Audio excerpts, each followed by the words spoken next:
Kublai Khan चीन में yuan खानदान की बुनियाद रखने वाला मंगोल बादशाह था। वो चंगेज़ खान का सबसे मशहूर पोता था जिसने अपने दादा की सल्तनत को बढ़ाया और वसी इलाके पर हुक्मरानी की। वो पहला गैर खान बादशाह था जिसने तमाम चीन को फतह किया। मगरिब में अक्सर कुबला खान कहलाने वाले कुबलाई खान ने सन 1260 में चीन के शाही तख्त पर कब्जा करके वहां 34 साल तक हुकूमत की थी। इस दौरान वो एक ऐसे फातेह के नाम से मशहूर हुआ जो सकाफत का भी शौक रखता था, लेकिन उसे अपनी खानदानी साख का भी ख्याल था जो कि हमला करने और लड़ने के हवाले से थी। उसके दादा चंगेज़ खान भी अपने मुखालफिन की एक बड़ी तादाद को कत्ल करने के लिए मशहूर थे। 13वीं सदी के अवाइल तक चंगेज़ खान की सल्तनत इस कदर वसी हो चुकी थी कि जितनी यूरेशियाई बरे-ए-आज़म ने इससे पहले कभी नहीं देखी थी और ना ही आज दिन तक देखी है।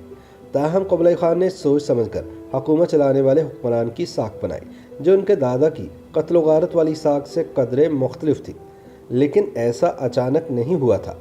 चंगेज़ खान की जंगों और वसी मंगोल फतूहात को देखकर समझ आता है कि कैसे हुक्मरान क़ुरून वस्ता के यूरेशिया में इत्तेहाद बदलकर तब्दीली का नया रास्ता बनाया करते थे।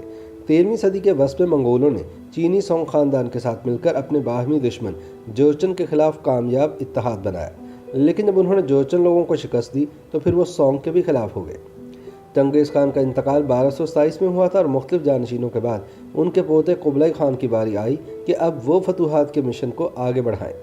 अगर देखा जाए तो सदी के वस्त में चीन के अक्सर हिस्से का कंट्रोल मंगोलों के पास था और 1268 और 1273 के दरमियान कुबलाई के कमांडिंग जनरल ने, जो बजाते खुद मंगोल नहीं बल्कि चीनी थे, वस्ती चीन के जदीद सूबे हुए में सांग खानदान के गढ़ का मुहासरा करके उसे फतह किया था। जब शहर सांग खानदान के हाथ से जाता रहा तो उसके साथ ही नस्ली एतबार से चीनी सोंग खानदान की बका का आखिरी मौका भी ख़त्म हुआ। सन 1271 में तख्त पर तकरीबन एक तिहाई से ज़्यादा अरसा काबिज रहने के बाद कुबलाई खान ने युआन खानदान की हुकूमत का बाज़ाब्ता तौर पर ऐलान किया।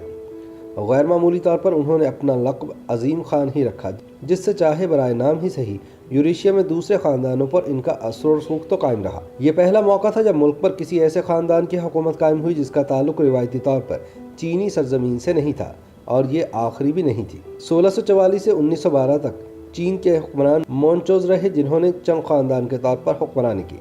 ताहम कुबलाई ख़ानदान ने अपने इक़्तिदार को मुस्तहकम रखने के लिए तवाज़ुन का पेचीदा रास्ता इख्तियार किया। उन्होंने चीन को मुख्तलिफ गिरोहों में तकसीम किया जिनमें मंगोल अक्सर चीनियों से बालातर होते। ताहम हर शोबे में नस्ली तकसीम का निज़ाम नहीं था। इनके बहुत सारे मुशीर चीनी थे और इन्होंने चीनी ब्यूरोक्रेसी के ढांचे को बहुत हद तक उस जैसा ही रखा था जैसा सोंग खानदान के वक्त था। ये सल्तनत इसलिए भी मुख्तलिफ थी कि यह मशरिक़ वस्ता तक फैली हुई वसी सल्तनत का एक हिस्सा थी और इसका असर इसकी सकाफ़ती सरगर्मियों में नुमाया था। चुनाचे फ़ारसी में भी ऐसे फनपारे मिले जिन पर चीनी ड्रैगन्स के डिज़ाइन बने हुए थे। मंगोल सल्तनत ने अपने मुख्तलिफ हिस्सों के दरमियान डाक के निज़ाम को बेहतर बनाया और कालीन या चटाई बनाने में भी नुमाया बेहतरी आई। सन 1270 की दिहाई के अवाइल में एक मशहूर यूरोपीय सयाह कुबलाई खान के दारुल हुकूमत आए और वो थे वीनस के मशहूर सयाह मार्को पोलो। ये दारुल हुकूमत उस वक्त शेंडू के नाम से जाना जाता जिसे मगरिब में जमादू कहते थे और आजकल इसका नाम बीजिंग है। मार्को पोलो कुबलाई खान का महल और उसके बागात देखकर दंग रह गए। ताहम फिर कुबलाई खान के जवाल का ज़माना शुरू हो गया। कुबलाई की ख्वाहिश थी कि उसकी सल्तनत वसी से वसी तर होती चली जाए। चुनाचे उसने उन इलाकों पर भी हमले किए जिन्हें आज वियतनाम और म्यांमार कहा जाता है।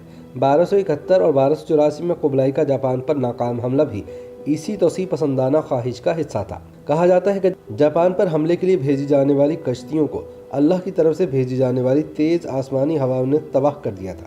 जापान फतह करने में नाकामी से न सिर्फ बहुत ज़्यादा तादाद में माल दौलत ज़ाया हुई बल्कि इससे कुबलाई सल्तनत की साख को भी नुकसान पहुँचा। इसके बाद की जंगों के बोझ और अपनी पसंदीदा तरीन बीवी की मौत ने भी कुबलाई खान को अंदर से तोड़ दिया। अपने आखिरी वर्षों में वो जीने की ख्वाहिश ही छोड़ चुके थे।